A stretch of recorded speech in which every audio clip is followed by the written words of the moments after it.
اور یہ لیں، آپ مجھے 2 گھنٹے کھڑا کر لیں۔ طریقہ جب نبی صلی اللہ علیہ وسلم کے طریقے پر ہوگا، اور یہ کیوں رفعتین کر کے رکوع کے اندر جانا؟ جس راوی سے ہم پہلی رفعتین لیتے ہیں، حضرت عبادہ بن صامت رضی اللہ تعالیٰ عنہ، وہی اس حدیث کو بیان کرتے ہیں کہ جب بندہ آپ صلی اللہ علیہ وسلم نماز میں کھڑے ہوتے ہیں تو ہاتھ کندھوں تک اٹھاتے ہیں، جب آپ رکوع میں جاتے ہیں تو ہاتھ کندھوں تک اٹھاتے ہیں۔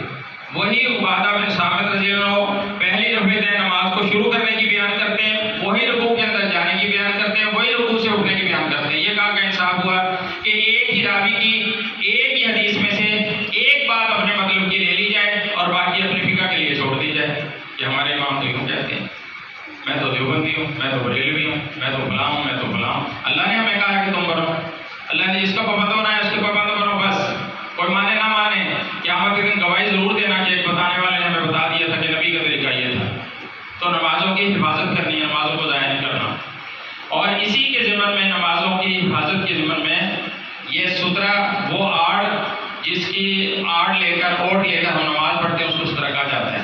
صحابہ رضوان اللہ تعالیٰ اجمعین کا طریقہ یہ تھا کہ نماز جب فرض ہو جاتی، جب فرض نماز ختم ہو جاتی تو وہ فوراً مسجد نبی کے ستون جو کھجوروں کے بنے ہوئے تھے یا دیوار سامنے کی آڑ تھی اس کی اوٹ کے اندر چلے جاتے ہیں نماز پڑھنے کے لیے۔ ہم خود بھی مشکل میں ڈلتے ہیں، دوسرے کو مشکل میں ڈالتے ہیں، اور دوسرے پہ فتویٰ لگاتے ہیں کہ تو بہت گناہ گار ہوا میرے آگے سے گزرا، اور خود نہیں دیکھتا کہ میں کھڑا ہی ایسی جگہ پہ ہوں کہ مجبوری ہے اگلے کی گزرنا۔ راستے کے اندر نہیں کھڑے ہونا چاہیے۔ نماز پڑھنے کے بعد اب ایسی جگہ کھڑے ہوں کہ دوسرے کو مشکل کے اندر نہ ڈالیں۔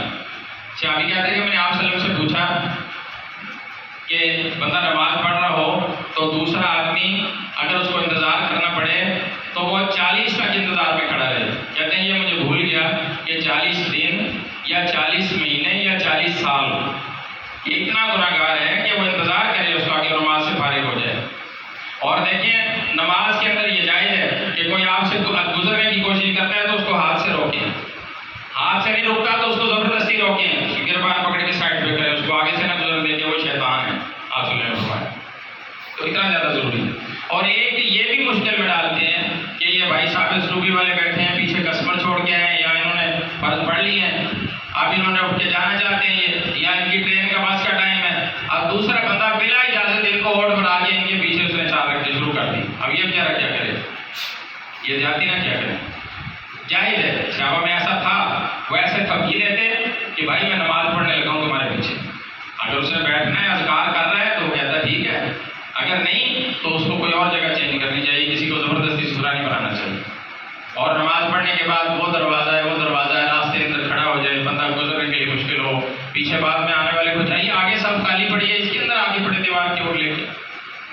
تو ستھرے کا اہتمام کرنا یہ بہت زیادہ ضروری ہے، اور دوسرے آدمی کو ستھرے کا خیال کرنا چاہیے۔